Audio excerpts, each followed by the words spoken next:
Hello everyone, আসসালামু আলাইকুম। মরিয়ম কিচেনে আপনাদের সবাইকে স্বাগতম। তো আজকে আমি দেখাবো কীভাবে 2টি উপকরণ দিয়ে মোগলাই পরোটা বানানো যায়। তো চলুন শুরু করা যাক।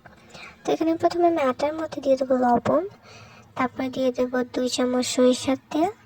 2 চামচ সরিষার তেল দিয়ে আমি ভালোভাবে এটাকে মেখে নেব। তেল দিয়ে মাখা হয়ে গেলে আমি এটাকে একটু অল্প অল্প পানি দিয়ে একটা ডো বানিয়ে নেব।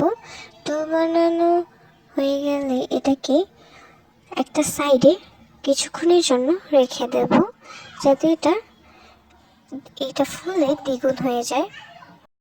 তারপর এখানে দিয়ে দেব পেঁয়াজ কুচি, তারপর এখানে মরিচ কুচি, ধনিয়া পাতা, চাট মশলা ও লবণ দিয়ে এটাকে ভালোভাবে মেখে নেব।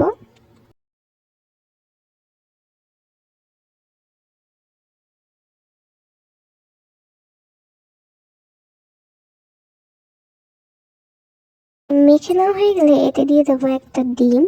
ডিম দিয়ে এটাকে আবার ভালোভাবে মেখে নেব।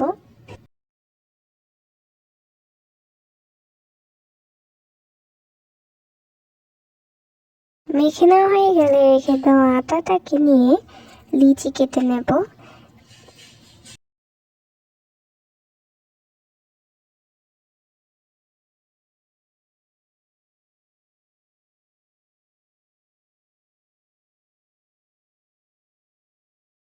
লিচি কাটা হয়ে গেলে এটাকে পরোটার মতো বেলে নেব।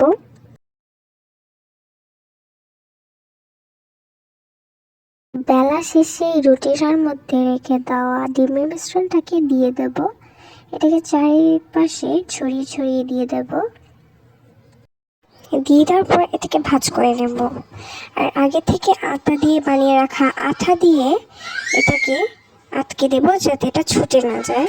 এভাবেই আমি সবগুলোকে আটকে নেব।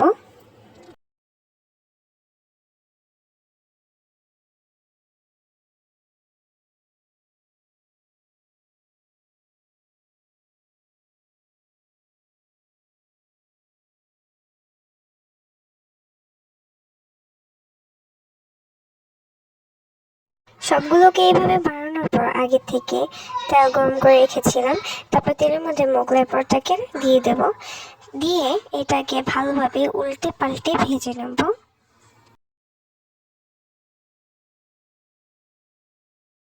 ভেজে নেওয়া হয়ে গেলে এটাকে একটা বাটিতে তুলে নেব।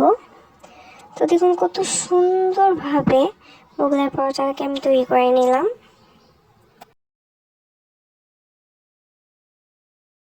তো আজকের রেসিপি এই পর্যন্তই। আর আমার রেসিপিটি যদি ভালো লাগে অবশ্যই আমার চ্যানেলটি সাবস্ক্রাইব করবেন আর আমার ভিডিওতে একটি লাইক করবেন। আল্লাহ হাফেজ।